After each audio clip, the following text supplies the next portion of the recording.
We're talking about Zener diodes. And what do we use Zener diodes for?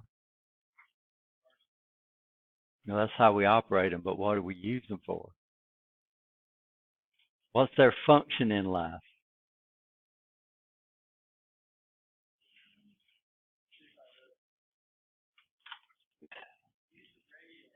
Voltage regulators. These guys are voltage regulators.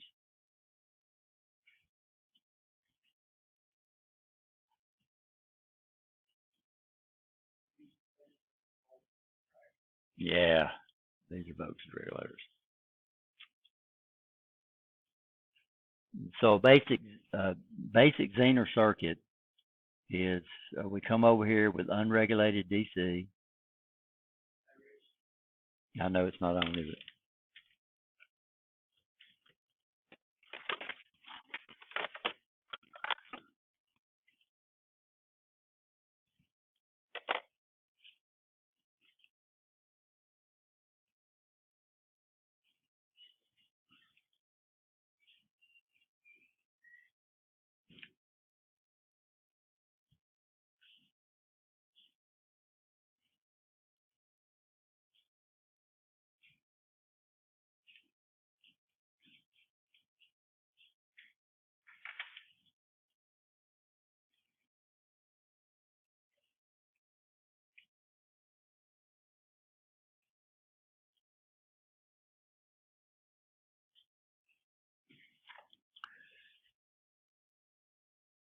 Is it up there yet?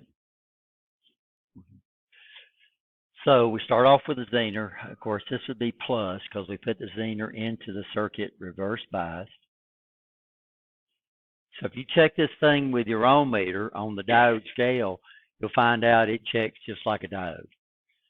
They're going to be silicon diodes, so it means when you forward bias them, they're going to drop about 7/10 of a volt. When you reverse bias them, your meter is not going to put out enough voltage to break it over, right? You understand? So if you don't break it over reverse bias, it's going to show you overload.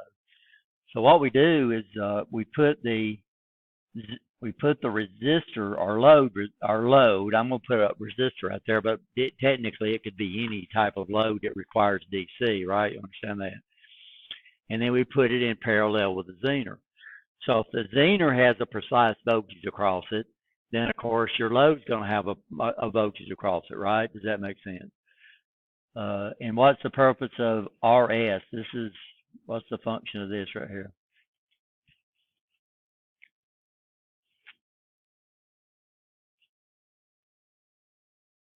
What's it in there for?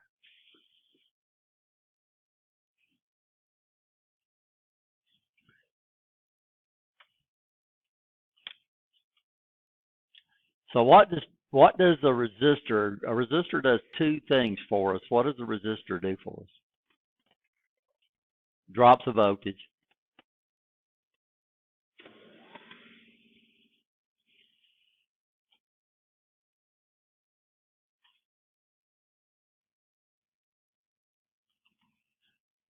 So it drops the voltage.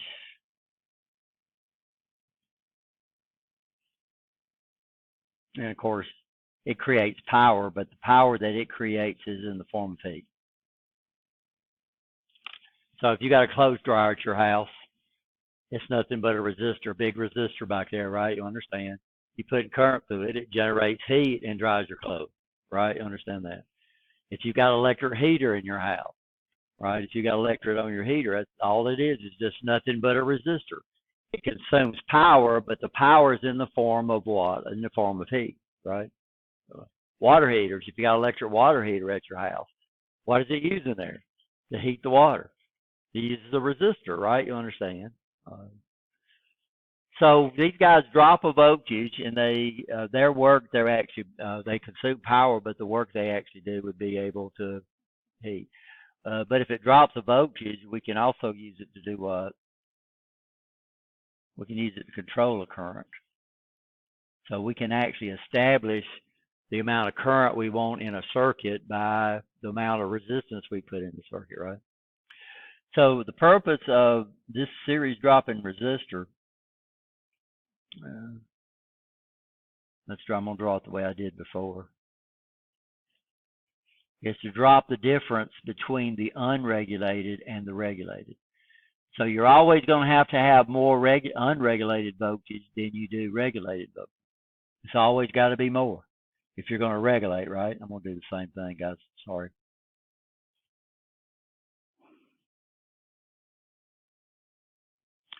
So we have unregulated on this side.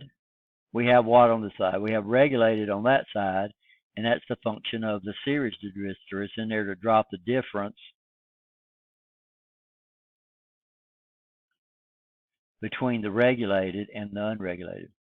Between the unregulated, I need to put that first. Unregulated and regulated.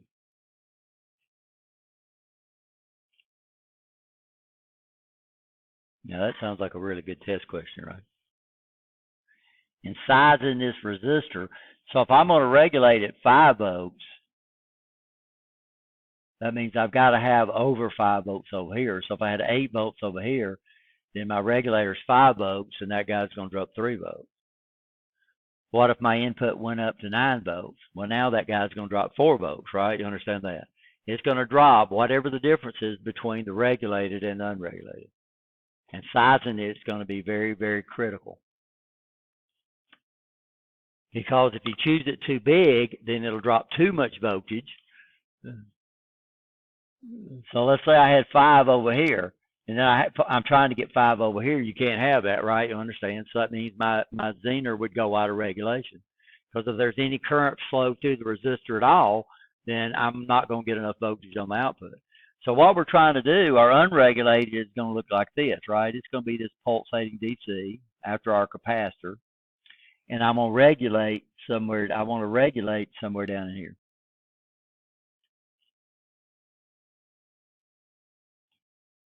So if I have more regulated than I do regulated, then of course that means we're going to be able to regulate, right? Does that make sense? Y'all understand what I'm saying? Or everybody okay? Right?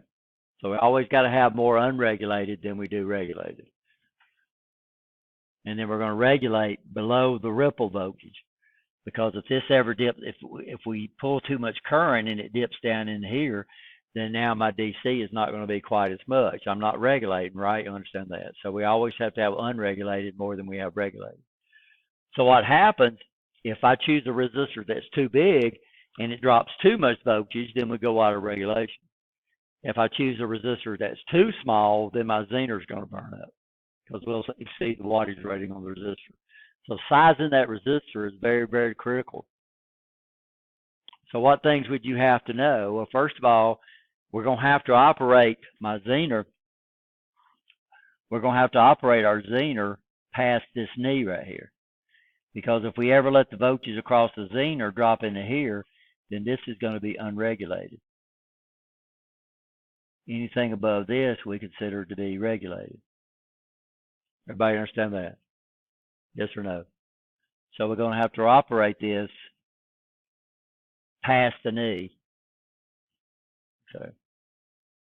And then we're going to have to operate it where we don't exceed IZ max. If we exceed IZ max, the guy's going to be dropping a lot of voltage, and you exceed IZ max, then power is equal to what?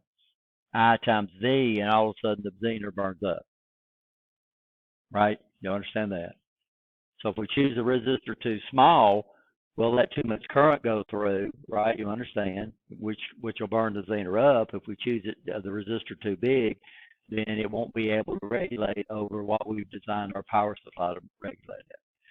So when you design a regulator, you got to know two things when you size that resistor. You got to know how much this unregulated is going to change.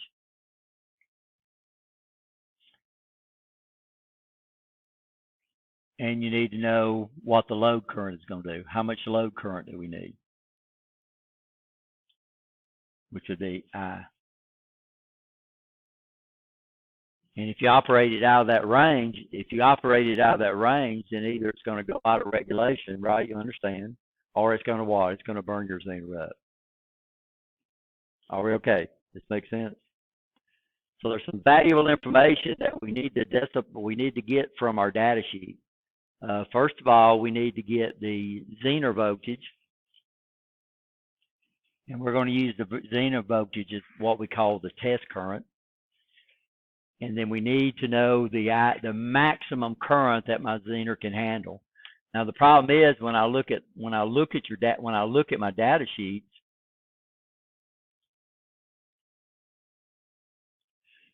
so this is the Zeners we're going to be playing around with.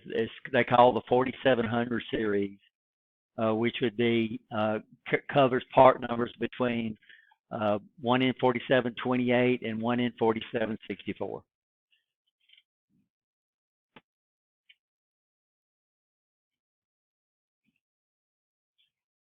And then we have what we call the maximum rating table. What does the maximum rating table inside these things tell us?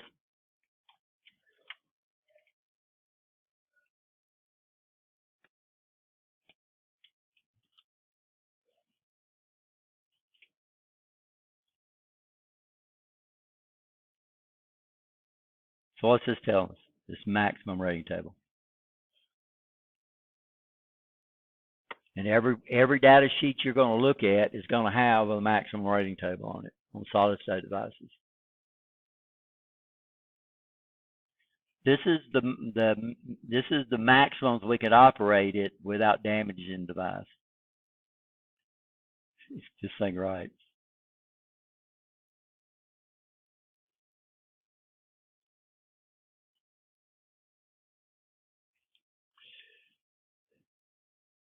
And it says the maximum this guy can dissipate is what? 1 watt. As long as we operate it below 50 degrees centigrade. If you operate it above 50 degrees centigrade, you're going to have to dirate it by this much, 6.67 milliwatts for every degree above 50 degrees. You understand that? So if I was going to try to operate this at 65 degrees, it's rated at what? 50. That means that would be 15 degrees above that. I would have to multiply that by 6.67 milliwatts, and then I would subtract that from 1 watt, and that would tell me the maximum I could operate at. Everybody understand that? So that dirate means decrease by the way, in these data sheets.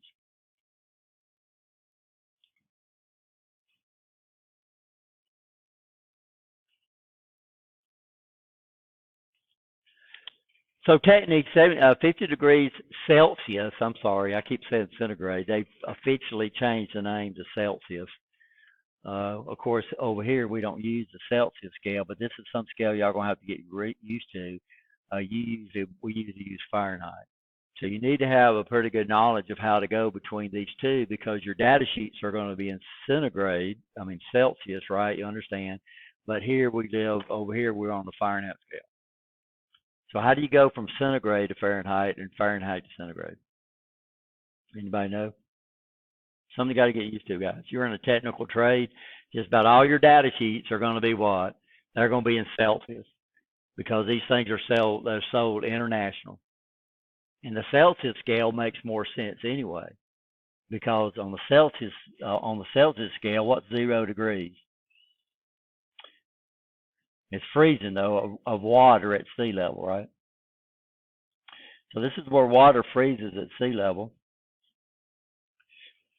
And then 100 degrees is what? That's the boiling point of water at sea level. It's not just anywhere, it's at sea level. The higher you go up, the faster the boil well, the lower the temperature the water boils at. So these are at what we call sea level. And this is why people have problems climbing high in the mountains, boiling water, because the water will boil before it even gets hot, right? You understand that? So usually they have a pressure thing that they cook it in. And then of course on the Fahrenheit scale, what's freezing?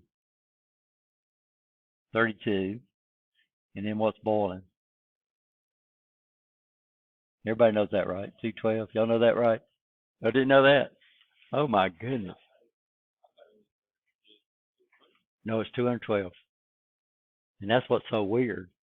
So this scale is weird, right? You understand? It's just like a foot.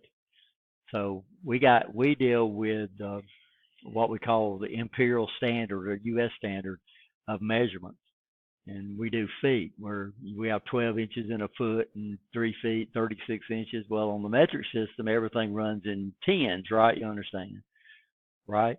Centimeters, right, would be 1/10 of a meter. So that would be millimeters would be 1/1000th of a meter. So it runs in tens. Where the U.S. standard, we run in uh, miles per hour, uh, the speed of sound, the miles per hour, right? You understand? Instead of kilometers. And how far is a mile in the U.S.? And the problem is the mile varies in different countries. What's a mile? How long is a mile? What's that? About twice that. 5,070. So we got these weird things where kilometers, everything's in tens, right? You understand? So what we have to realize is that for every 9, if we did the math, for every 9 increments of the Fahrenheit scale, we have 5 increments of the centigrade scale. So we're either going to use the ratio of 9/5, or we're going to use the ratio of 5/9. So 9/5 would be what? A lot of people learn the fraction. So 9 divided by pi, what's that? 1.8, right? I got your calculator. Well, first of all, if I'm going to go from Fahrenheit, we got to understand the difference between the scales. So for every 9 dashes on the Fahrenheit scale, we have 5 dashes on the Celsius scale. So that means there's a ratio of 9/5 or 5/9, depending on which way you're going. So if I'm going from Celsius to Fahrenheit, I'll use 9/5 because the Fahrenheit scale is a bigger scale, right? If I'm going from Celsius to Fahrenheit, then I'm going to use 5/9.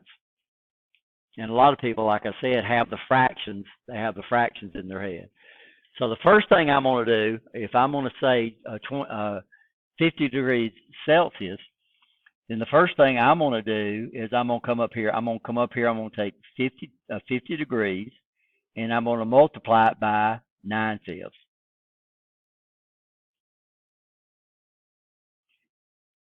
And what do we come up and get?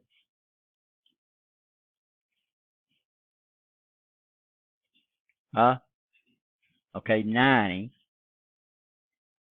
But this is setting the scales even. The problem is on the Celsius scale, 0 is freezing. On the Fahrenheit scale, it's 32. So what I'm going to do to compensate for this from the centigrade is I'm going to add 32 to this. And that offsets for 0, right? You understand? So what temperature would that be? Yeah, 122 degrees. So odds are we're not going to have to dirate this hardly all if we take care of insulation. So that means we could operate this thing up to an ambient temperature. And what's the ambient temperature, by the way? That's why it says A. Yeah, that's the surrounding temperature. So TA, that's the ambient temperature. So I could operate this thing up to 122 degrees, an ambient temperature of 122 degrees, and I would still use 1 watt.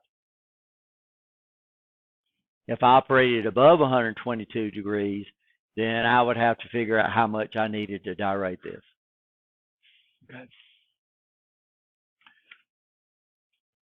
So what would 90 degrees equal to on 90 degrees Fahrenheit equal to on the centigrade scale?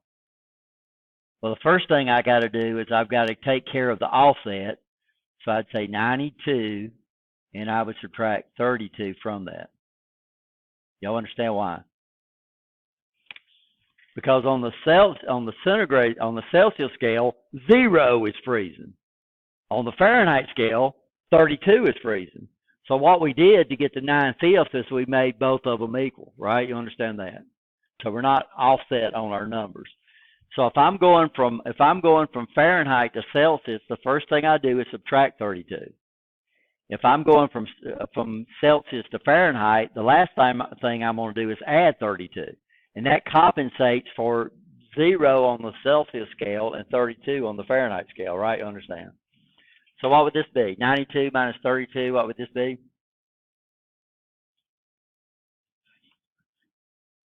I said 92, I'm sorry, 90, I'm sorry. Thank you. What we come up with? Yeah, we're going to subtract this because we're going to the Celsius scale. So over here, on the Fahrenheit scale, 32 is freezing. On the Celsius scale, 0 is freezing. So we're going to subtract it to get it down to even, and then we're going to, okay. Y'all understand that? What do we got? Huh? 58. And then I'm going to multiply that by 5/9.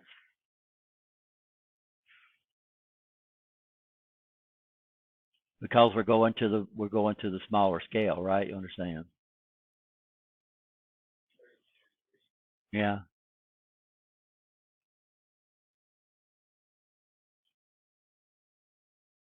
You don't want to write. Sorry. This is VC, right? So this is the problem you have in electronics, is that all your data sheets, the temperatures are going to be given in Celsius.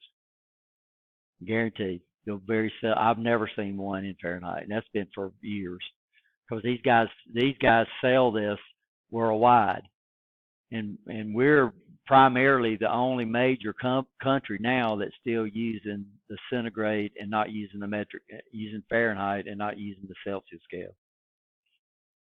I mean, or the metric scale.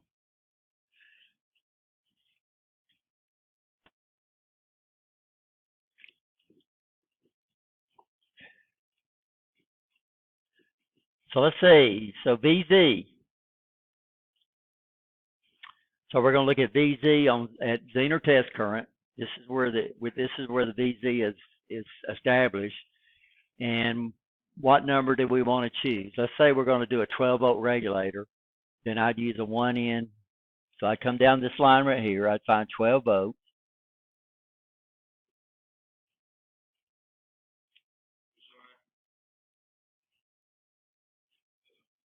Okay. So this is the part number. This is the Zener voltage right here. And that's that Zener test current. So what they do is it comes over here, and then it breaks over, and then it has a slant. Well, what they do is they choose a test current when VZ is most stable, and this is where they set the Zener voltage at. And they call this VZ, if I can get this thing to draw. But it's at IZT, so IZT is a test current. If I operate it below the test current, the voltage will be a little lower than what we're regulating at. If I operate it above Zener test current, the voltage would be a little more. So Zeners are not perfect regulators. So the less we let the current vary, the better this thing would regulate. So if I wanted a 12-volt Zener, I would just come down here and look at this line right here, and I would find the one that says 12 volts. And then that means I would use a 1N 4742.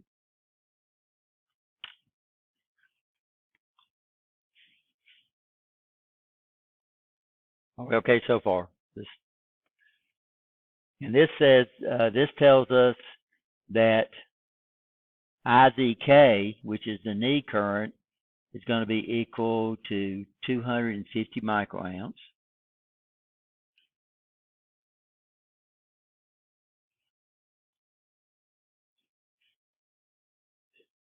So you want to draw.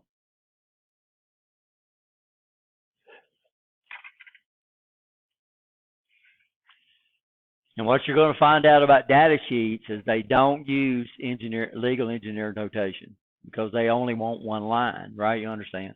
So I started off with milliamps up here, so the whole table is set up in milliamps.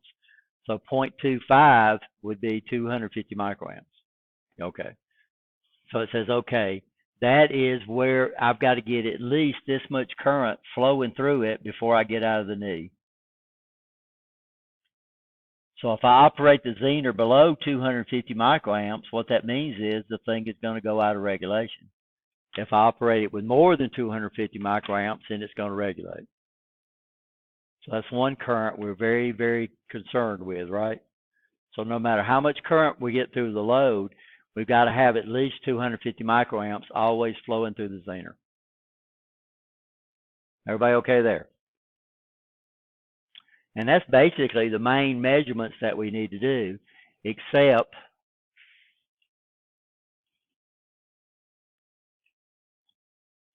so we know that Zeners are rated in watts, right? You understand. We know it's rated in a voltage, right? We understand. Okay. Everybody okay? And then what would be the third thing a Zener would be? When we talk about Zeners, the main thing we look at is the Zener voltage, right? You understand that.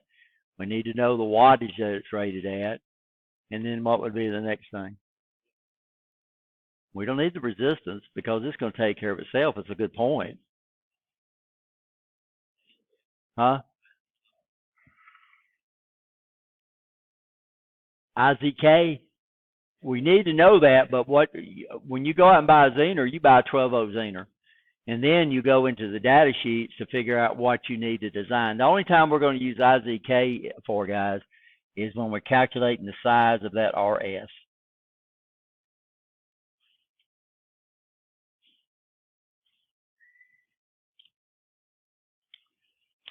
That's a good point.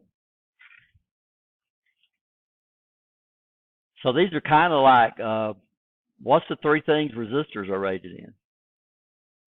I'm sorry, the four things resistors are rated in.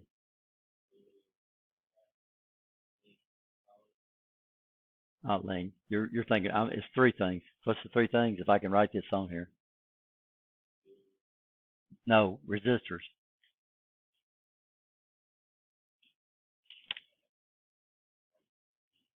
Resistors, not conductors. Resistors. What do you mean by size? Tolerance is one of them. When we say size, this is size. Size is how big this thing is. So they're not rated in physical size. They're rated in what? Starts with O, ohms. Hopefully that's what y'all was talking about when you said size.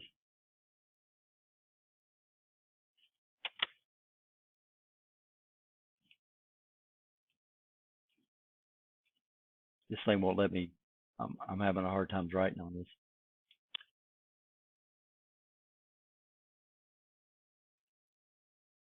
Oh, I know what's going on. I don't know.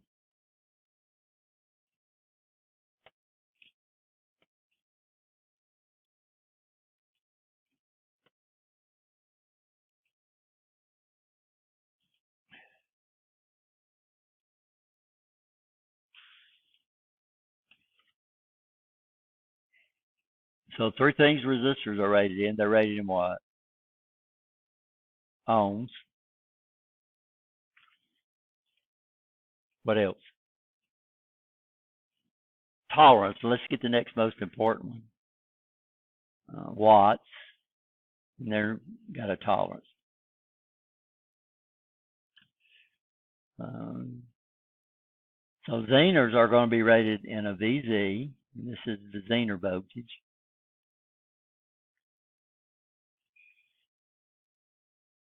And they're going to be weighted in watts.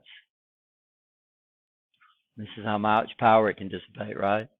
And what would be the third thing?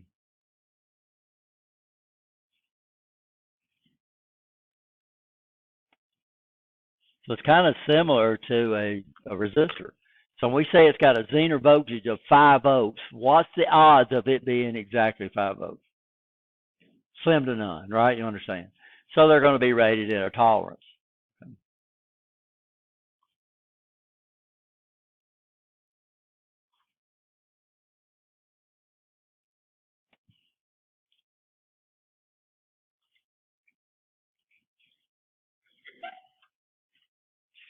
So down here under note 1, it says tolerance and type numbers designation. The JEDEC, which is the Joint Electronic Device Engineering Council, this is a this is a group of organization that allows people to register open technology devices. So that means what's the odds of somebody having a Zener that's under a different part number that has these characteristics right here? If it's JDEC registered, that means if I'm a manufacturer, I could use these tolerances, but I don't have to put it under the same number, right? You understand? So mine might be 1N whatever I'm on, right? You understand? But what you do is you register that part number. I'm sorry. So I could use the number 1N4752 even though I'm not this company up here. So this data sheet says this belongs to Motorola. But this is a JDEC registered device, which means I could be National Semiconductor, and I can make a 1N4742 diode, Zener diode, right? You understand? But it would have to have what? It would have to have these specifications. But down here in note 1, it says tolerance and type number dissipation. The JDEC type numbers listed have a standard tolerance of what? Can y'all read that? Plus or minus 10%.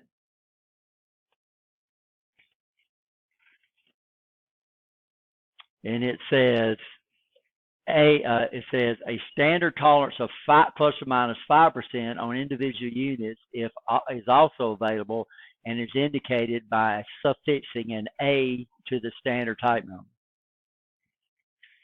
So that means if I come up here where we was at before, and I said a 1N4747, then that would be plus or minus 10%.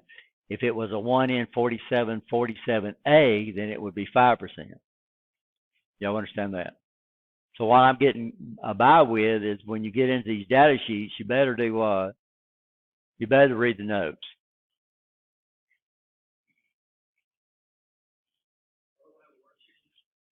Yeah, we're going to have a worksheet on this. Are we okay? Because it's got a lot of information on here that I, as a tech, don't need to know. If I was an engineer and wanted to really set things up, then I would use all this information in it, and there would be a lot more math involved. What we're going to use is we're going to use the basic things. We're going to use what? We need to know what? The wattage rating. We need to know the what? The voltage. And we need to understand the tolerance. And then to calculate it, we're going to have to figure out what this IZK is. Are we okay? Everybody okay? Yes, no? What was that?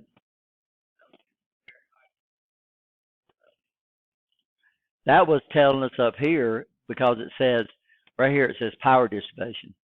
It says it's 1 watt. It says it's got 1 watt, but that 1 watt is what? Can you read it? Yeah, 50 degrees Celsius. And that's an ambient temperature. So we know what ambient temperature means. What's ambient temperature? It's the surrounding temperature, right? You understand? So it could be 20 degrees outside, but it's operating in a cabinet where it's 50 degrees. Well, when we calculate, we wouldn't use the 20 degrees. We'd use the surrounding temperature to calculate where this thing operates. And if you've ever been around a lot of heavy-duty electronic equipment, these guys put out a lot of heat. If there's an R involved, you understand, if there's an ohms, if there's an R involved, then you're going to generate heat. Anytime I put current through an R, I get what? Heat. And so everything's got resistance. Everything's got resistance. And you get out in some of these industries, you know, we deal with milliamps here and microamps here. But literally, when you get out in industry, guys, y'all going to be dealing with the capabilities of a power supply controlling thousands of amps, right? You understand? So that means if I've got a solid state device that's dropping 1 volt, even though it only drops 1 volt. So if a silicon diode drops 0.7 of a volt, if I put 1,000 amps through it, right? You understand? Then that's 700 watts of power that sucker's going to dissipate. So you're going to be in and that's watts of power. And if it goes to an R, it's going to generate what? It's going to generate heat. So high-powered solid-state devices are going to get hot. Like I said, when I showed y'all the big diodes that were stud mounted, they mount them things on heat sinks. And so what determines how much heat a device can dissipate? Heat a device can dissipate. How much heat a device can dissipate. So I dissipate heat, right? You understand? Now, how do we dissipate? How do we dissipate heat? And how do we keep heat in? How do we dissipate heat? Right? Huh?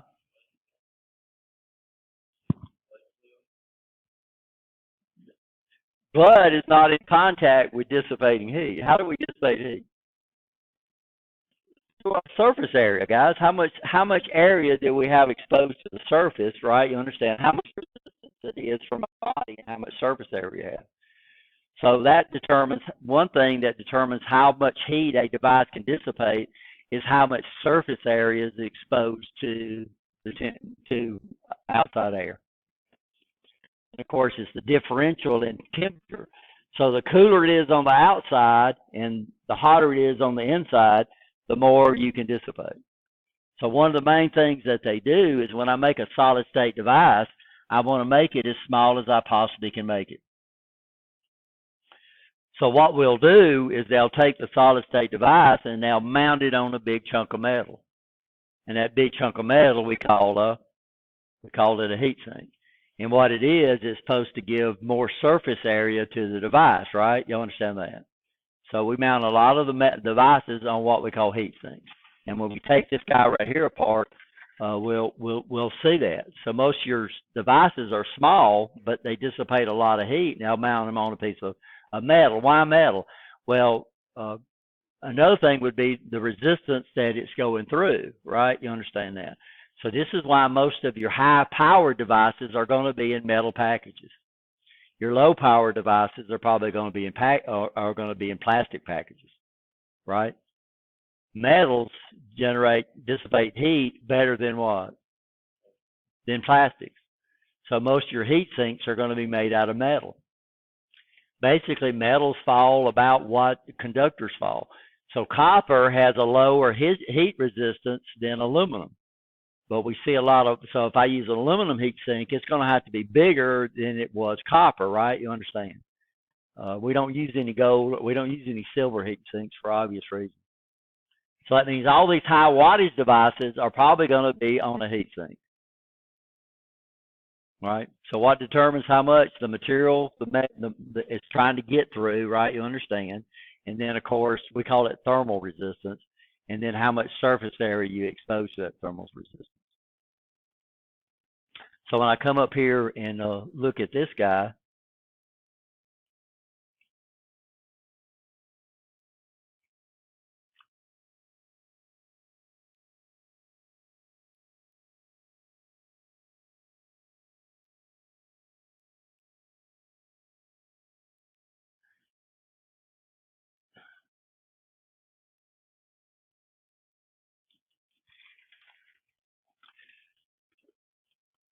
so this is a regulator.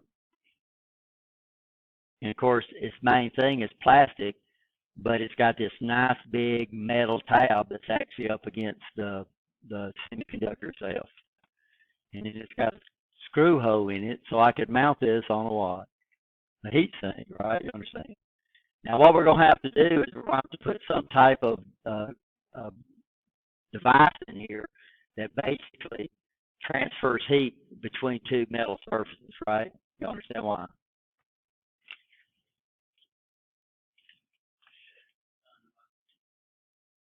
You're going to put, we have I'll have to show y'all. And like I said, we probably need to take the trainer apart. And I can bring some in. So what we have is, so this is a really good question.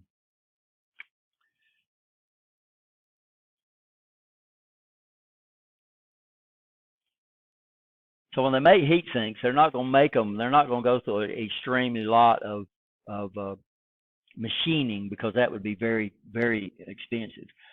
So what I've got is I've got this tab, and we draw it like that. But if I was to blow this thing up, the surface would actually look like this. And then my heat sink is going to come over here. It's going to look like this too. And then the problem is the only places right now that's going to transfer heat are the parts that's actually touching. So what we need to do is we need to have something that we come in here and we fill up this gap with. So we have what we call a heat sink compound, which is a paste that has really good resistance characteristics. But what it does, it has a real low thermal resistance. So we'll put this paste on these things, and it's usually white. And you'll put that on the devices, and it helps it transfer. Another thing, some of your insulators that you got actually are made out of a rubber compound. And what they'll do is they'll compress and retract and fill in the gaps. So it all depends. These guys are usually a gray in color. So normally when you put a device on a heat sink, you have to put something in there to help transfer it. And so we have what we call heat sink compound that we can use that with. That makes sense. Yeah. And like I said, I don't have any heat sink compound here, I don't think, but I've got some at home. And it's a white paste, and it's a good insulator, right? You understand that? So sometimes, so this tab right here is actually electrically hot. I don't know if it's the input or the output.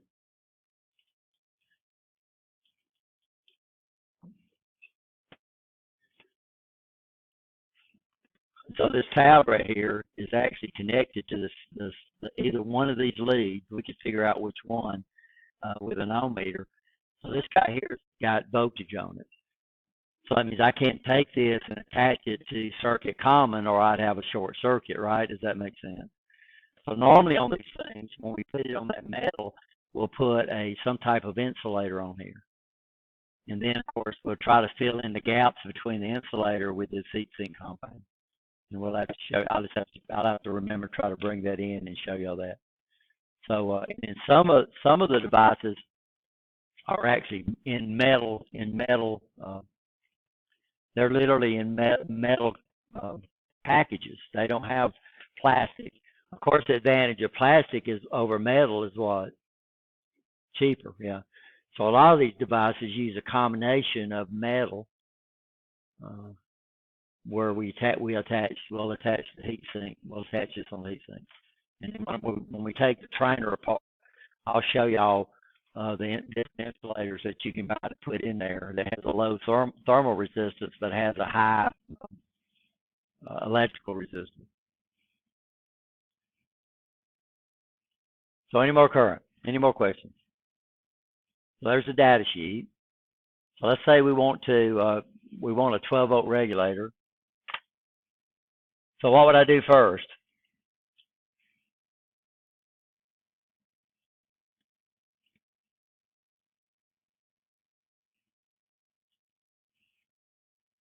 So let's say we want to regulate at 12 volts. What would I do? I look at my data sheet and I say, okay, I'm going to choose a 1N 4742 because it's a 12-volt regulator. Are we okay? If I wanted a low tolerance, then I'll use a 1N 4742A, right? You understand? If I was okay with 10%, which would be cheaper, then I would use the 1N 4742. Okay, we chose that, okay? Everybody okay? What's the next thing I need to consider?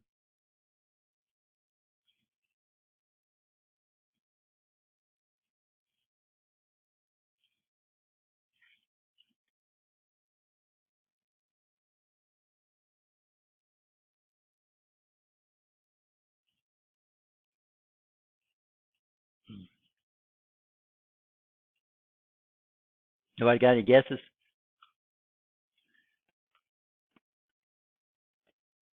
So first of all, normally when we start off with the power supply, we have a block diagram of the power supply. So we have our power company, right? So here we would be using TVA. And then normally what comes after the plug or the power source? Not yet. Normally we would have a transformer. That's it. It's coming soon though. Then what comes after the transformer? Good, rectifiers.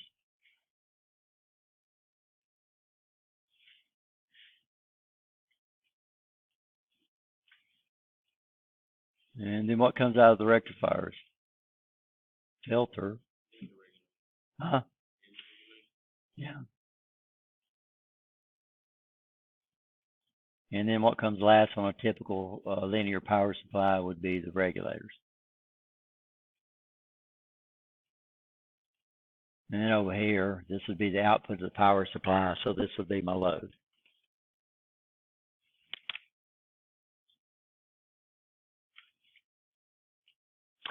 So we know about the transformer. We know that we have two types of regulators. We either have what?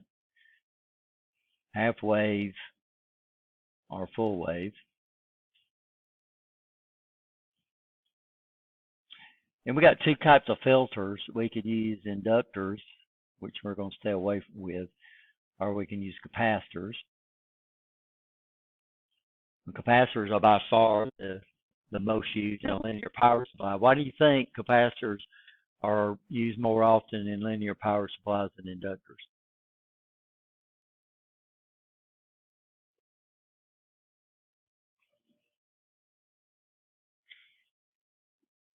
You know, they're a lot cheaper. Inductors are made out of copper wire, guys.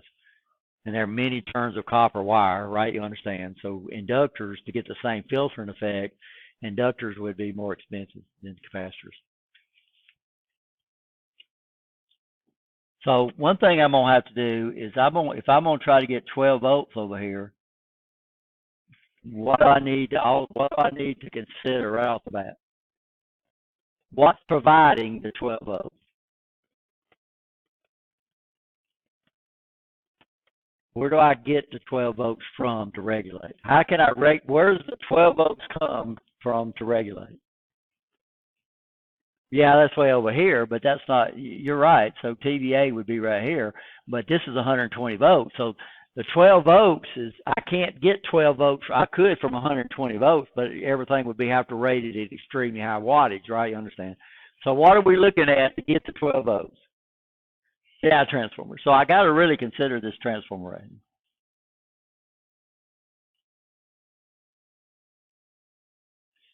Okay. So that means if I go out and buy a 6.3 volt transformer to get 12 volts out, there's no way in the world I can get that, right? You understand that?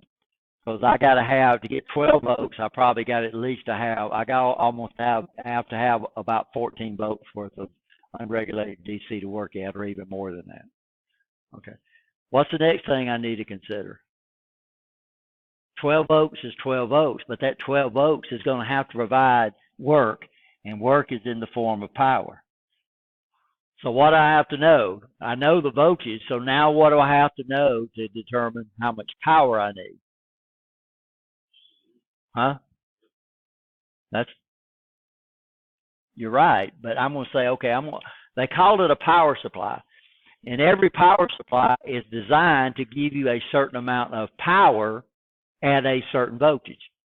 Now, what determines the amount of power? Huh? Yeah, so we got to know how much current is required by the load that I'm designing my power supply of, right?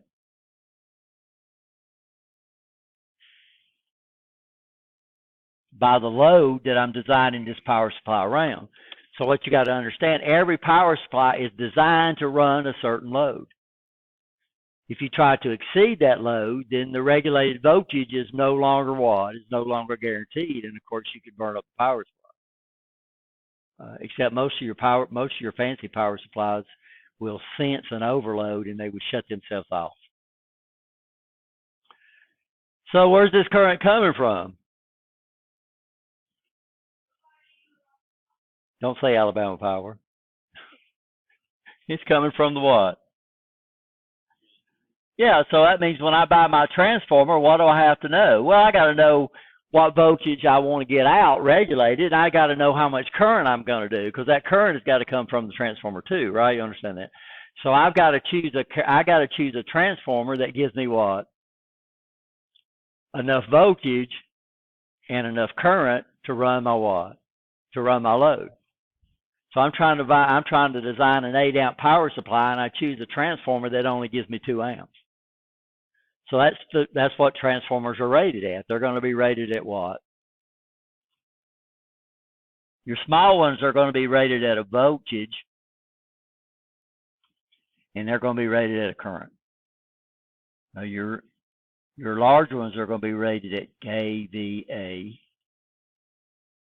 Anybody know what kVA stands for?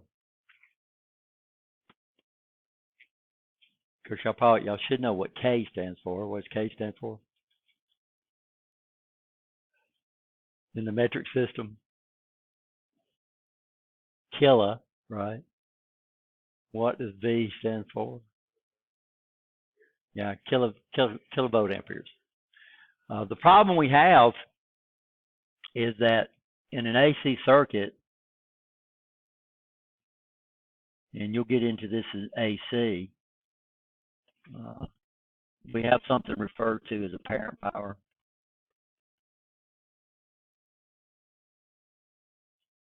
And this is how much power the load seems to pull. And then we have what we call real power. This is the amount of work you're actually getting. And so what happens is apparent power is always greater than true power or real power. Your transformers have to be, so real power is rated in watts. Apparent power is rated in volt amperes. So anybody that tells you that AC and DC are the same, they are not. In AC, we got to deal with having to supply more power than what the circuit needs to operate, and we call this apparent power. The problem is your transformers are going to have to provide apparent power. So transformers are rated in apparent power; they're not rated in true power. And we can calculate what we call a power factor. So the power factor would be equal to apparent power over true power or real power. Now what we would like is we'd like to have a power factor of 1. But if you don't have a power factor of 1, what that means is that your power companies have to provide more power than the work you're getting. Alabama Power wants you to run at least 95%. Or 0.95. You would think that 0.95, Rich, not 0.59%. You would think that the power company would like you to run low power factors, because that way they would be providing more current. But what you have to understand, the power grid has to be set up to handle apparent power. So what that means is that if I'm pulling more current, it's going to cost me a ton than the work I'm getting. I'm going to have to set up my power grid to handle apparent power, right? You understand? So what they want a power factor of at least 95%. And there's a way that we can correct these guys. But so transformers are not rated in current. I mean, in watts. They're rated in what? Either current and, the low ones are going to be in what? Current and voltage, and then your big one's going to be in kVA. So I think we have a 5 kVA transformer on our big FANUC robot over there. So you're going to have to choose a transformer that gives you enough voltage and enough current to regulate.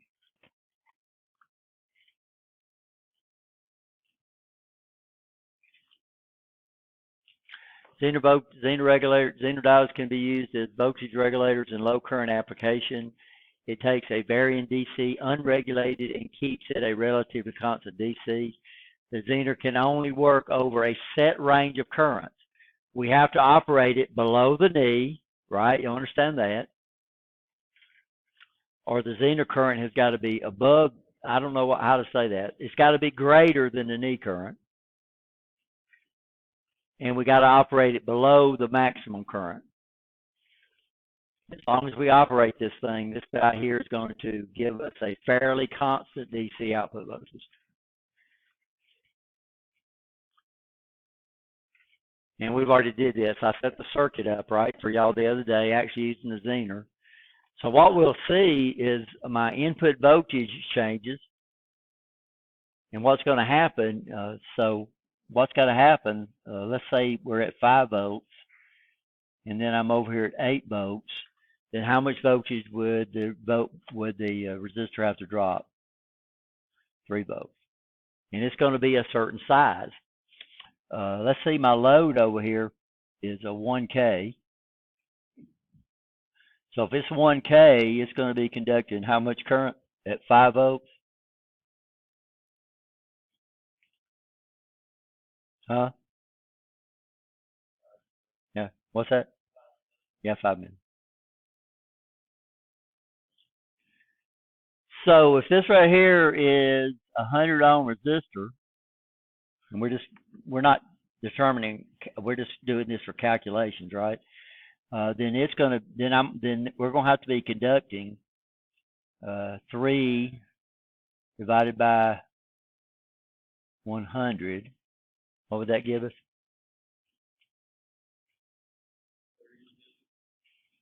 Okay, give me 30 milliamps. So where's the 25 milliamps going through? I've got 5 milliamps in my resistor. I've got to have 30 milliamps through my resistor. So where's the 25 milliamps going? Huh? Through the diode. You're right. So it's the diode is actually having to conduct 25 milliamps. Everybody okay? This makes sense. So let's say this goes to 6 volts. Still over here, this is still a 1K resistor at 5 volts. It's going to be 5 milliamps. But now my current is dropping to what? 1 volt, right? You understand? So it's going to be 1 volt divided by 100, and we just went out of regulation. I can't drop it to. What would that be? Yeah. Yeah, it will work. So this will drop to 10 milliamps. So this guy's conducting 5 milliamps. So what just happened to my Zener current? It dropped down to 5 milliamps. Y'all understand that?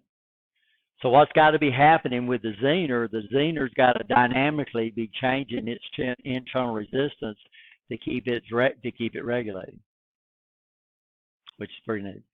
So if my unregulated voltage goes up, then what's my Zener current going to do? Up. If my unregulated voltage goes down, what's my Zener current going to do? It's going to go down. So your Zener current is going to vary with your input voltage in the same direction.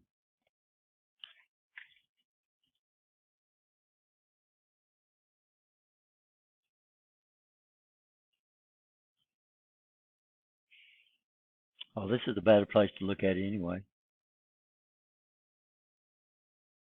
So let's say I come over here and change this to a 2K resistor. So my load is changed. And I'm at 5 volts. So what would my current be? It'd be 15 milliamps, right? I'm sorry. It'd be 2.5 milliamps. I can't do it. It'd be half of what it was before. So what was it before? 5, so it'd be 2.5 milliamps.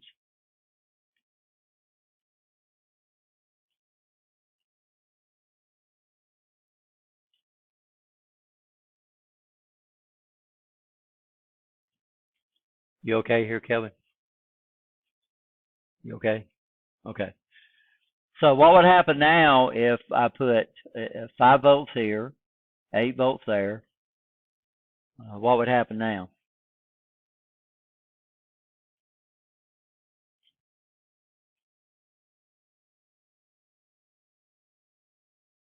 So this guy's dropping 3 volts, right?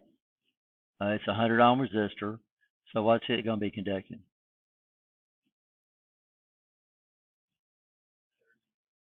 Still 30 milli. Okay. So notice our output current went down. So what is our Zener current going to be now? Huh? Yeah, so the Zener current's going to go up, right? So what we're saying is that over here, if the load current goes down, the Zener current goes up. If the load current goes up, Zener current is going to go down. You understand that? So Zener current varies in the same direction as your input voltage and varies in the opposite direction of your load current. So what I got to do for a power supply, how many different loads have y'all hooked up to these power supplies while you've been here? So when you're DC, how many different values of loads did y'all hook up to the power supply? Huh? A lot, right? Yet the 5-volt regulator stayed at 5 volts, right, or close to it, and then your variable regulator stayed fairly constant, right? You understand? So what's happening is your voltage regulator is actually adjusting itself to automatically compensate for different load currents and for different input voltages.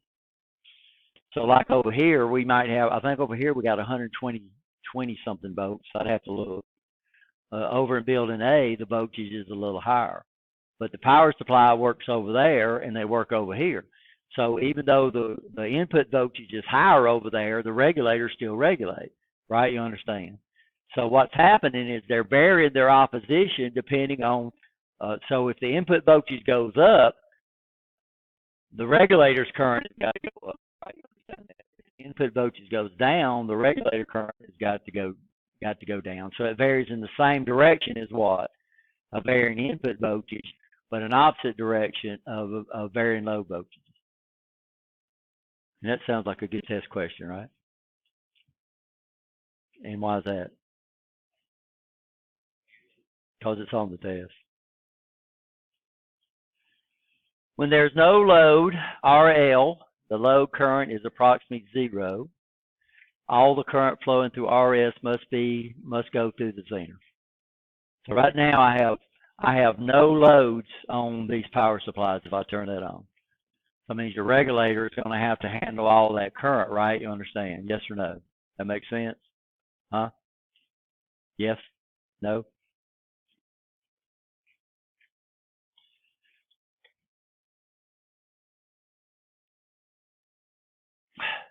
I'm trying to get to my...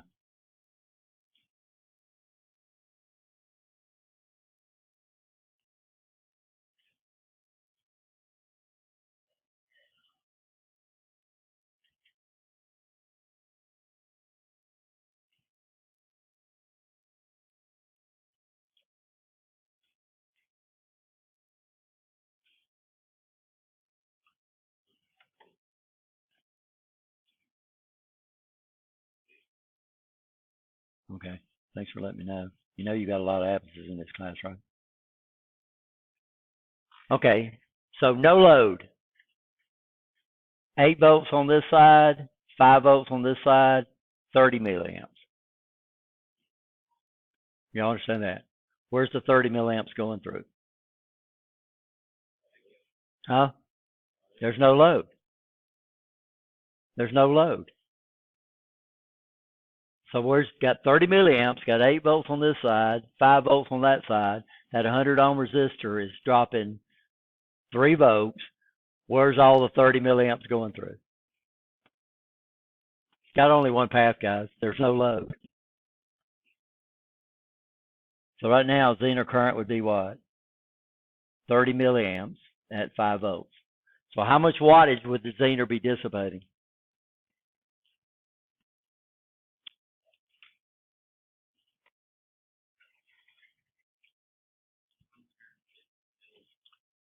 Yeah, 150 milliwatts. How'd you get that, Matt?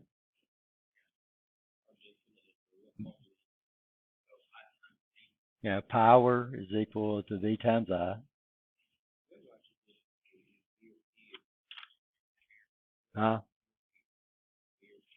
Well, it depends on what you got. We got three formulas we can use. We got power is equal to V times I. And we got power is equal to I square R. Why can't I use that one? Well, we don't know the resistance of the Zener. The resistance of the Zener is varying all over the place, right? And then I got is using V squared over R, so I can't use that to calculate power. Now I can use that to calculate here. So I got two things I can calculate here. I can say the power of my resistor would be equal to 3 squared over 100, right? Or I could come up here and I can say, okay, power is equal to 30 milli squared times 100. Or I can say power is equal to 3 times 3, 30 milli. But I can't use that formula on my Zener because why? I don't know the resistance of the Zener. The Zener resistance is varying. So the Zener resistance is not a fixed value. It's varying what? With current. Okay. So this is the worst case scenario for a Zener is when you run it unloaded. This is when it's going to dissipate its most power. Because all the current of the series resistor is going to have to flow through that. But as soon as I came over here and I had a 10 milliamp load, then this right here would drop back to what? 20 milliamps. So as load current goes up, Zener current goes down. As load current goes down, Zener current goes up, right? You understand that? So what I'm concerned with is if I come over here, if this guy right here needs 30 milliamps, then I'm screwed because now we got 0 milliamps flowing through our Zener, and our Zener goes out of regulation because it's operating on the other side of the knee, right? You understand that? So we got to have for this thing to regulate, we've got to at least have to have that knee current. Got to always have to have current flow through the Zener for it to do what? For it to regulate. Okay. And of course, it depends on what Zener we have, and this is that IZK that we're going to have to look up. Okay, guys, I'll take a 10-minute break. And by the way, we let you use the formula sheet on your test. So, you know, you should be highlighting formulas and making little notes. You can do anything you want to on that formula sheet, right? Just like you would normally. So, calculating VRS.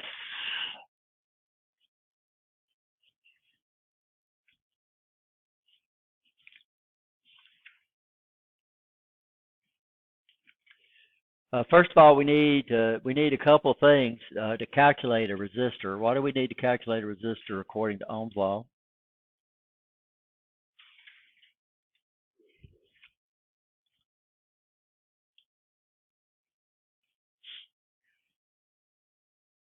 What do we need to calculate the size of a resistor according to Ohm's law? R is equal to, okay, so I need to know how much voltage it needs to drop, and I need to know how much current is going to flow through it. And this will tell me the size of the resistor. Everybody understand that? No, not quick. That's why I said according to Ohm's law. We're using Ohm's law, we use this not to calculate the size of the resistor. You know, this is the way we calculate size. So we got two things that we got to look at. Is we got to look at the maximum voltage that it's going to have to drop. So what we need to know is we need to know the maximum voltage that's going to come in,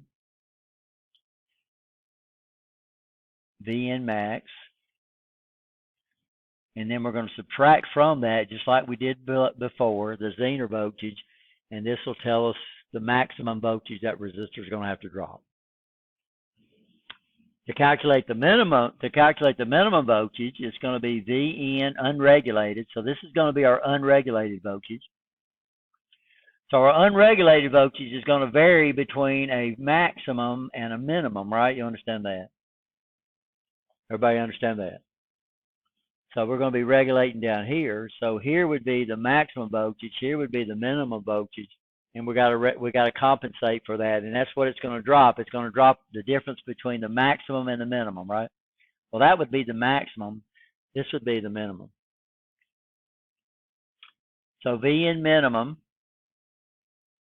minus VZ. And that's all we're doing. We're using Kirchhoff's law, right, to calculate a voltage drop. We're using the voltage on the input side of the resistor compared to the voltage drop on the output side of the resistor. And then what do we use to calculate RS? Well, we know if Zener voltage goes, if the unregulated voltage goes up, Zener current goes up. If unregulated voltage goes down, Zener current goes down. We also know that if my load current goes up, my Zener current goes. If my load current goes up, my Zener current goes down. If my load current goes down, Zener current goes up. So we got to take that in consideration. So this is what we're going to do. RS, we want it to drop the minimum, but we always got to have RS, right? You understand? So when my input voltage goes down, Zener current goes down. So I've got to guarantee that I've got Zener current. So we're going to use the minimum voltage. And we know that my Zener current goes down when my load current goes up. So we're going to use the maximum current. But we've always got to have what flowing through my Zener. We always got to have IZK. So the formula would be the size of RS.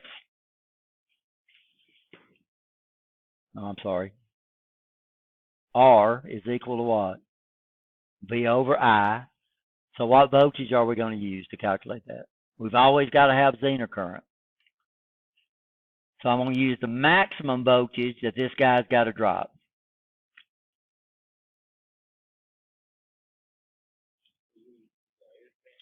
Yeah. Why? Why are we using maximum voltage? Because,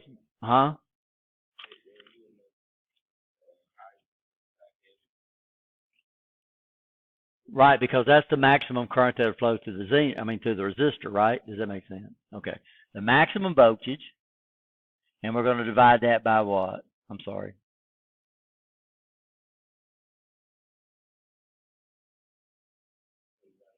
Okay.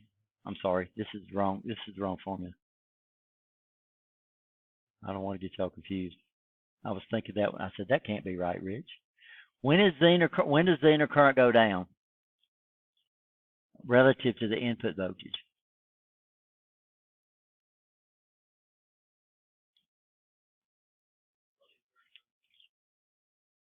Relative to the input voltage.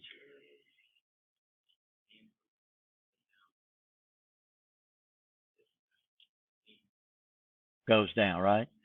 So all we got to ensure at the lowest input voltage, we got to choose a resistor where we have Zener current. So it's VN minimum, guys. I'm sorry. Not VN minimum. Yeah, VN min.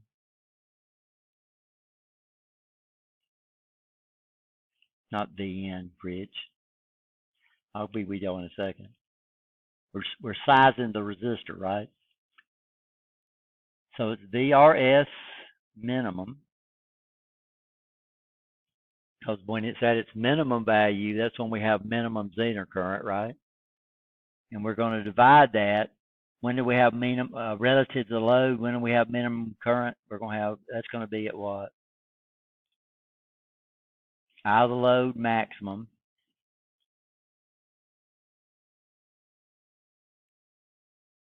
And then we got to always make when the input current is maximum. When the load current is maximum, Zener current is minimum, right? You understand that? And we always got to make sure we have at least the minimum value we can put through that is IZK.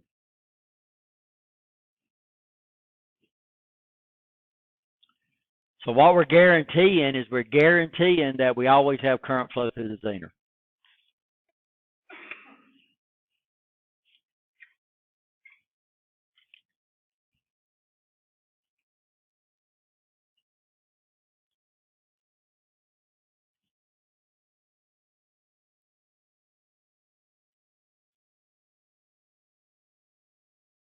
Okay, so this will give us what?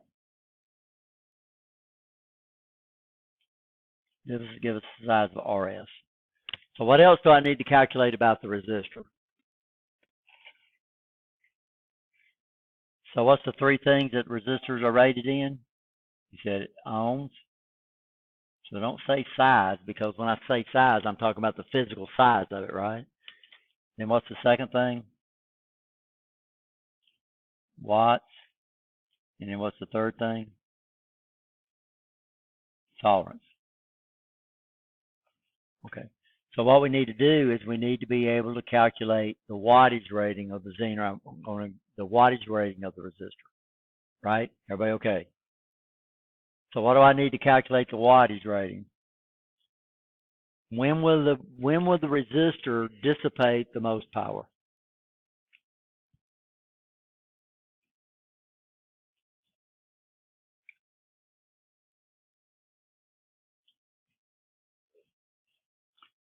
So I'm going to choose the resistor. I'm going to come up with an ohm value, right? Everybody understand? And so if I know ohms, then what else do I need to calculate the wattage of a resistor? I don't know, but okay, you're right. I'm sorry. So I can't use that formula, right? Okay. I can't use this formula because I don't know why, but I can do this. P is equal to what? V squared over what? Over R. So what I'm going to do is I'm going to use this formula right here to solve for the size of the ohm value of the resistor. And then once I choose an ohm value, I got to make sure I'm going to choose the resistor that gives me the right wattage rating, right? That makes sense. So when's it going to be dissipating the most power? When it's dropping the watt? Huh?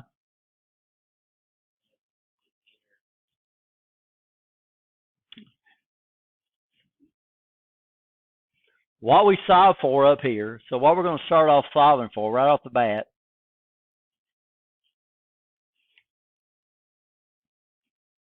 and you're right, but that's not what we're going to use. Okay. Because we don't know that yet. What we just solved for, though, is we came up and we solved for this. We solved for these two things right here. This is where we're going to start off with. We're going to solve for these guys right here. The maximum voltage that the resistor will ever drop. And we're going to come over here and solve for the minimum. Okay. Now I use the minimum here to size the resistor, right? You understand? Okay. Now I've chosen the size of my resistor. Okay. So using this formula right here. Now I need to know the wattage rating I need to buy. So I know the ohms.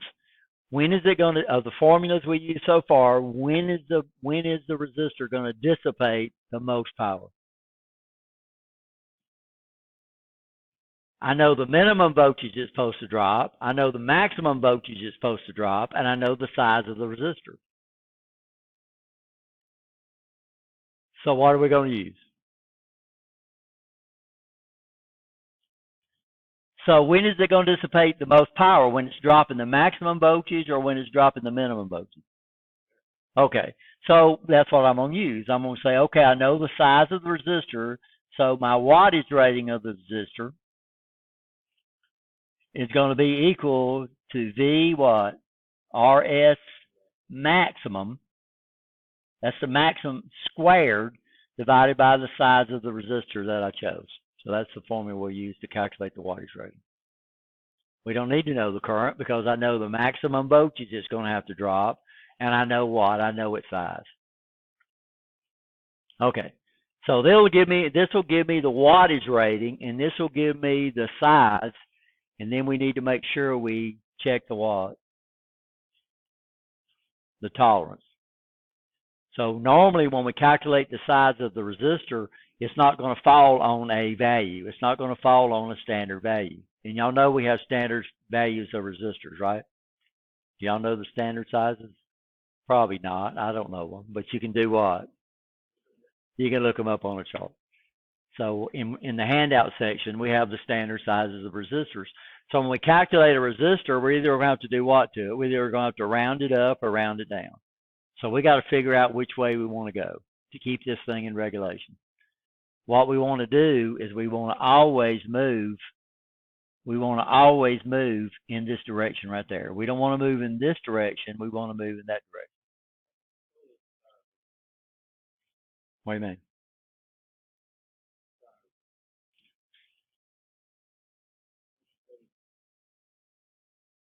No, when we did our calculations, I gave you a size, but we didn't do any math to figure out if it was the right size. So when I dropped the current down, I was thinking, well, maybe this thing's going to go out of regulation, but it didn't because we still had 5 milliamps to flow through the zener. So what we're trying to do is when in worst case scenarios, when the input voltage is the minimum it's going to be and the load current is the maximum, we always have at least IZK flowing through that zener, at least IZK. So when I round that resistor, I'm not going to round it up. Never. I'm never going to round it up. I'm always going to round it down. And then I'm going to check the tolerance. Right? You understand? So we're going to check the tolerance. If it falls below what we calculated, then we're going to round down one more. So on Zener power supplies, when we calculate the size of the resistor, we're never going to round it. We're going to always round down because we want our Zener current to move this direction. So when I calculate that size of that resistor, we're putting it at what we call IZK.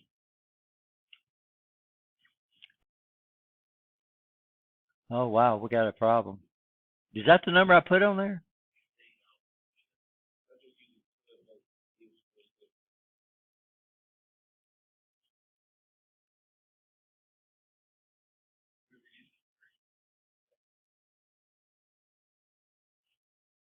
Oh, I'm looking for my design because I need to change it in there.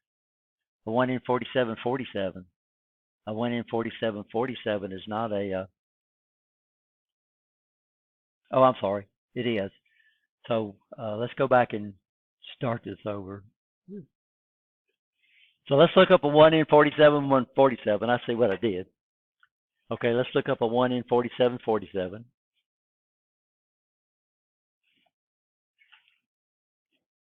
So where y'all gonna find this information at? How many of y'all got computers when y'all came in here? Where y'all gonna find this at?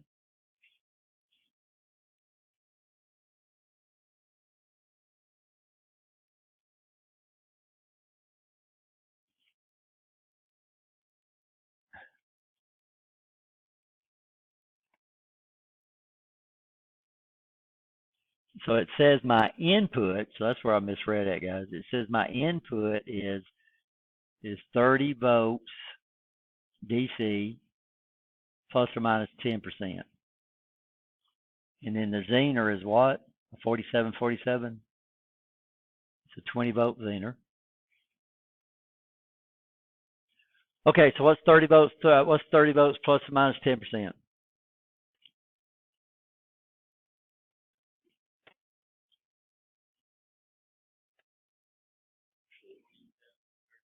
Yeah, 33 volts max and 27 minimum,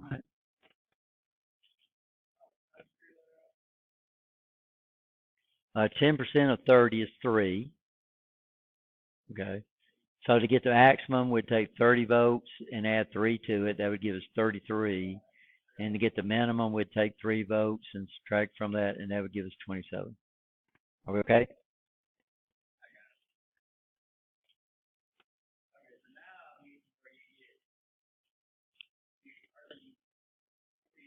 Yeah, I misread the thing. So here we'd say BRS max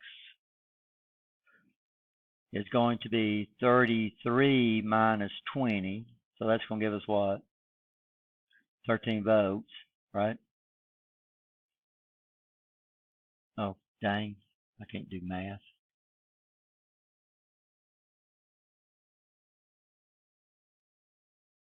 It's going to give us 13 volts, right? 13 volts. And BRS minimum is going to give us 27 minus 20. So this will give us 7 volts.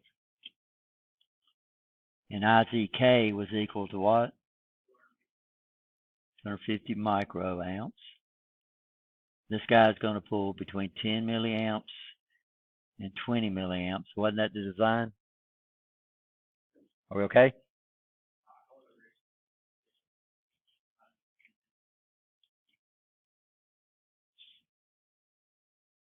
Yeah, guys, when I looked at it, I thought the Zener was 30 volts, but it was said the input was plus or minus 30 volts. And this is a 1N4747.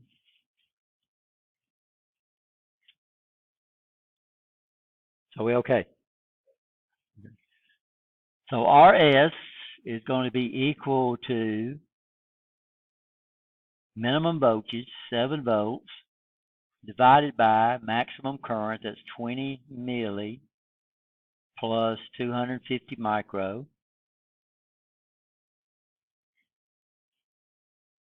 So we're using V over R, but what we're using V over I, right, to calculate R.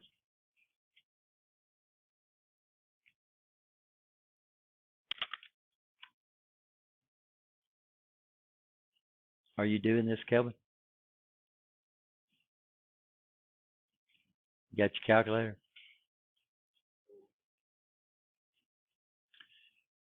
So that'd be 7 divided by, open parentheses, 20 milli plus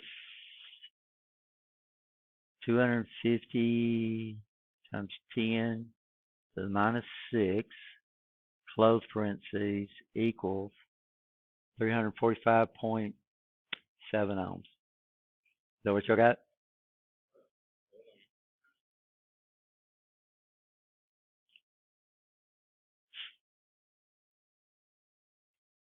So you're gonna have to learn how to use the parentheses calculator on your calculator, right? Y'all know how to do that, right?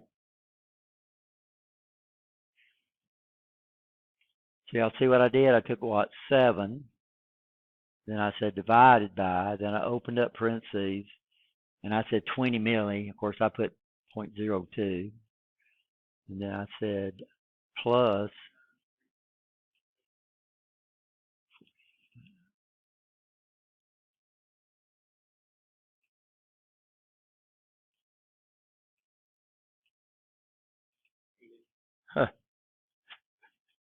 It's hard to do with that, so it'd be 7 divided by, open parentheses, right? Understand that, 20 milli plus 250 micro, close parentheses, equals 345, right?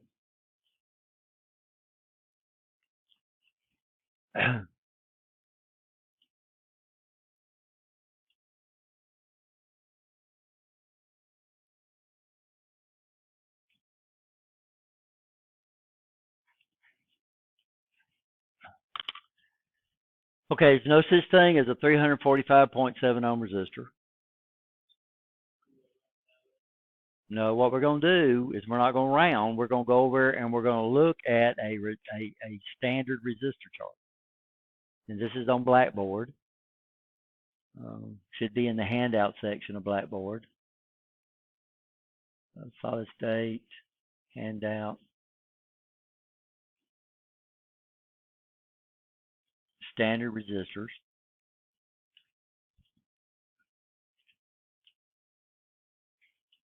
So here's standard resistors. These are 5%. You can't get 10% anymore. So 5%. So I'm looking at what? No, we're looking at the standard resistor chart. There's no such thing. Can y'all see that? So we're looking for 340. I don't have that. I have a 360 and I have a 330. I'm going to always do what? Round down. So I'm going to choose the 330. Okay. So that's the one I'm going to choose.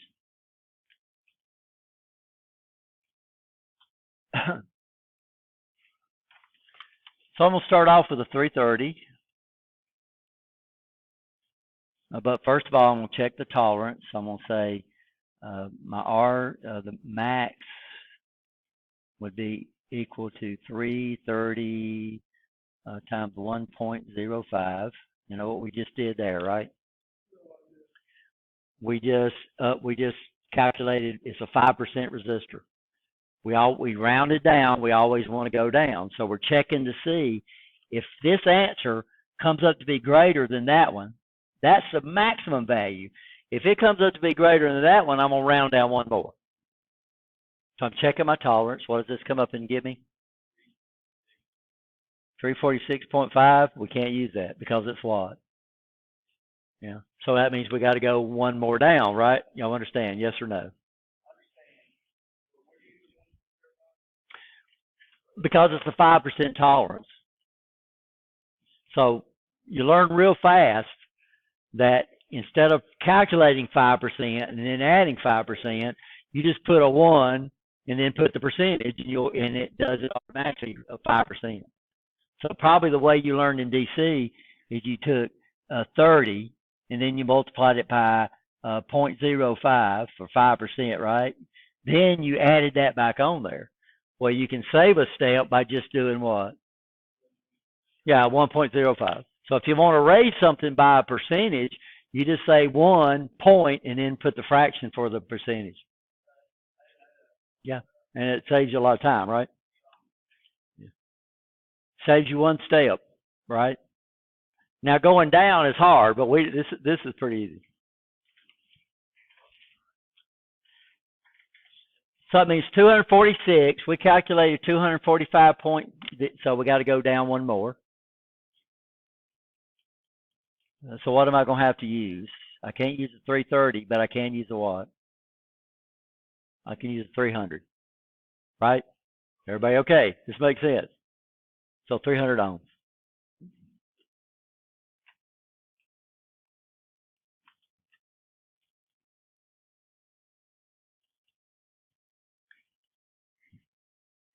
Now 300 might work, but it's not guaranteed to work because it could be 5% high, right? You understand? It could be still legally a 330 ohm resistor, but it could actually measure 346 ohms and it would still be what?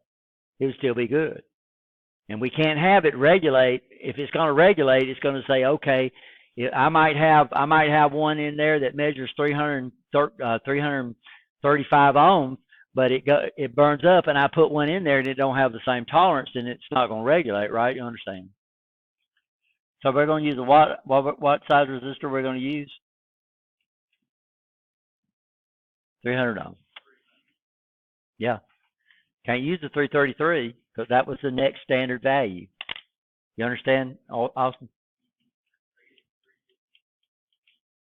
Yeah, but there's no 315. There's not a standard value. Here's the standard. This is what we got to work with right here. So these are standard values. These are what the industry makes. And this is what we're going to buy. Because I say, okay, I need a 345.7 resistor. It's going to probably cost me a couple $1,000s to get that made because that's the only one like that, right? So what we do is we design around absolutes, and then we choose standards. And then we compensate. We figure out, okay, how much is this going to vary? So notice the next one down from 330, the next standard value I have, there is no 315. The next standard value is what?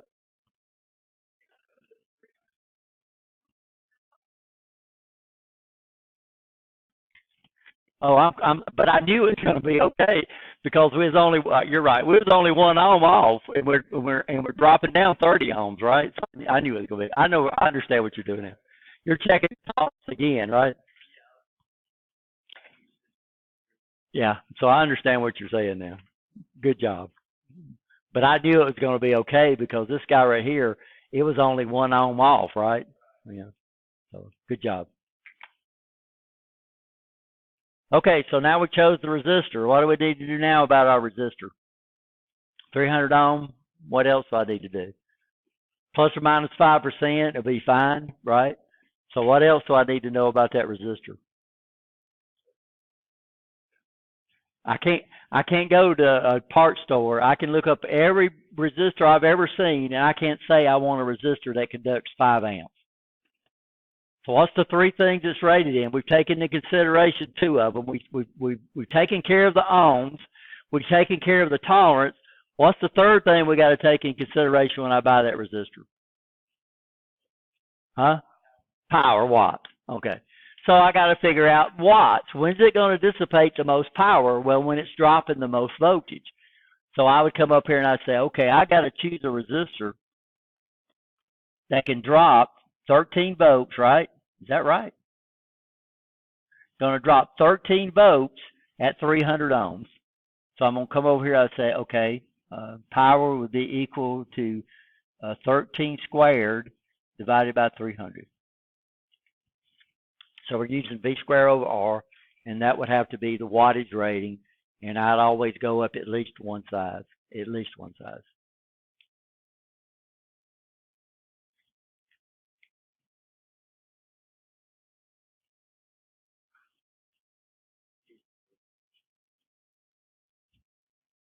So what we got? 50 what? Milliwatts. Is that right? So what size would I use?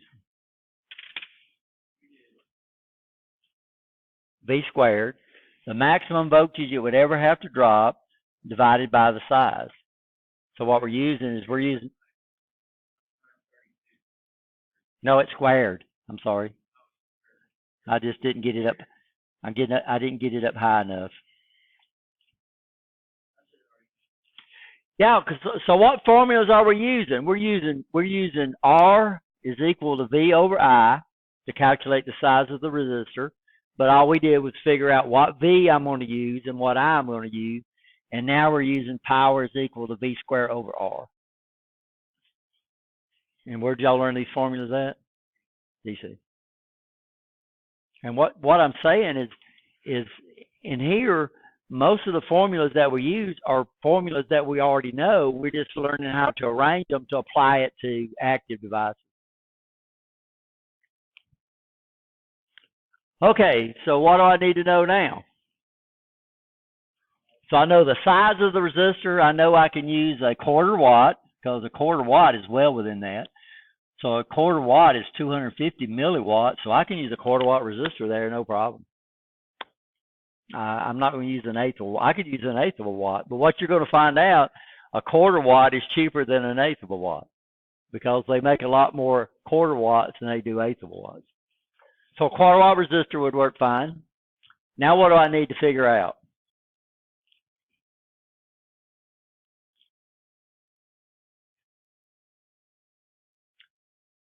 So what do I need? Current's okay, but what we got to do is we're buying parts, right? You understand? I'm listening. We've already got that. So we know everything about our resistor. We know what size, we know the ohm value, we know the watt, we know that it's within the tolerance, and we know the wattage rating. So what else I got to figure out now?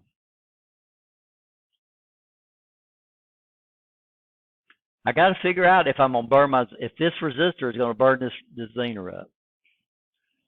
So these are 1 watt Zeners. So what do I need to know here? I know the voltage of the Zener. It's going to be 20, right? So I know my voltage. I'm going to use V times I, right? You understand? So I know the voltage across the Zener. So my formula is going to come over here. It's going to say my power in my Zener is going to be equal to VZ, right? So what are we going to use? We're going to use 20. Now I got to figure out when the current flow through the Zener is going to be maximum. When is the current flow through the Zener going to be maximum? When the input voltage is maximum and the load current is minimum.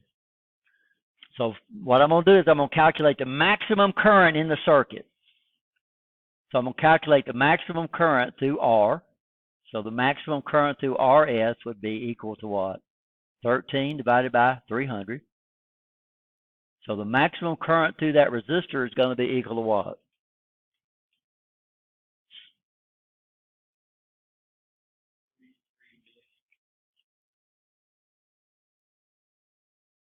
Are we okay?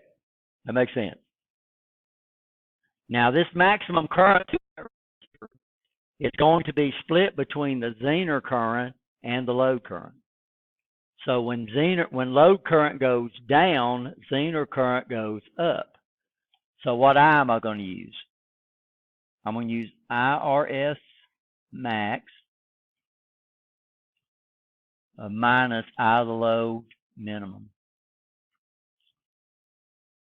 So PZ is going to be equal to 20 times what?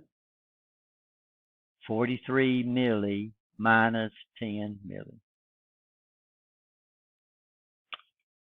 And that's going to give me my power of my Zener. If it comes up to be over 1 watt, we would burn it up. If it comes up to be less than 1 watt, we'll be fine. What if it comes up to be more than 1 watt?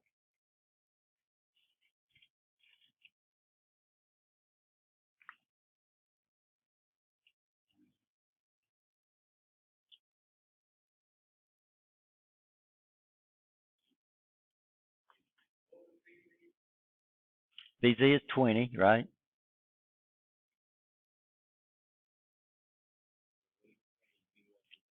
Yeah, so this a 1N 4747 is rated at 1 watt.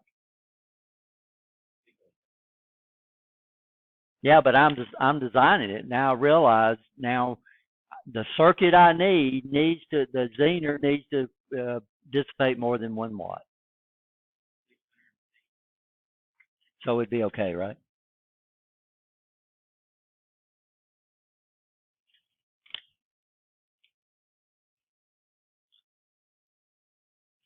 So what if it come up to be greater, in my calculations, what if it came up to be greater than 1 watt?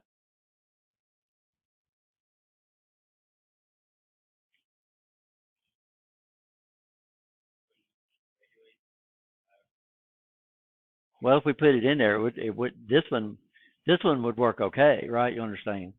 But what would you do if my calculations came up here and gave me 1 watt? So what if you went down to Lowe's and and you bought an extender for your roller and you bought 6 foot and then you realized your 6 foot you needed 20 foot? What would you do?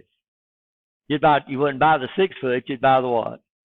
20 foot. So I'd use another Zener. I'd find a Zener that had the wattage rating that I needed to dissipate. And I would not use the one in 4747. I would go up and say, okay, I'd go on, I'll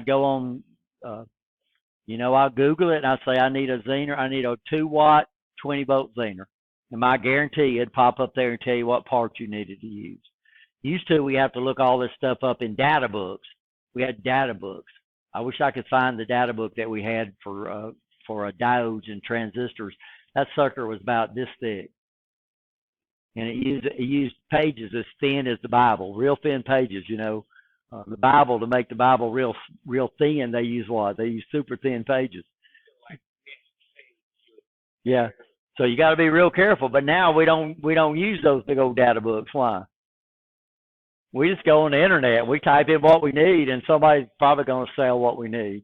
So yeah. So if I calculate this out, I said, okay, I got some 47s, but I need this. And okay, I said, well, we calculated 660 milliwatts. We're fine. This guy will dissipate what? It'll dissipate 1 watt. So it's fine. But if it came up to be greater than 1 watt, but this was the power supply I needed, then I would find a Zener that would handle the power that I needed. So, good work, guys. Y'all want to do one on y'all's own? I know it's jumbled up. Data sheet. Yeah. So yeah, it's in these books right here. In fact, that's what I should have told y'all. I should have told y'all to come up and get one of the books. But they're also available on Blackboard too. So the Zener data sheets, the 1N 4700 series, and the worksheet, by the way, some of them is going to work up. It's going to be too high, and that's what you're doing. You're going to try to figure out, okay, will this Zener work or will it won't work? So as long as my math comes up to be less than 1 watt, I would be fine, which it did. If it comes up to be greater than 1 watt, but I need this power supply, then I would just look for a Zener that met the specifications that I did. Okay, does that make sense? Okay, so what I'm gonna do is I'm gonna run off the worksheet and let y'all go ahead and start working on it here. Y'all got any questions first? Well, I guess when you start working on the worksheet, you'll that's when the questions will pop up, right? So worksheets. So y'all go ahead and take a 10-minute break while I run this off.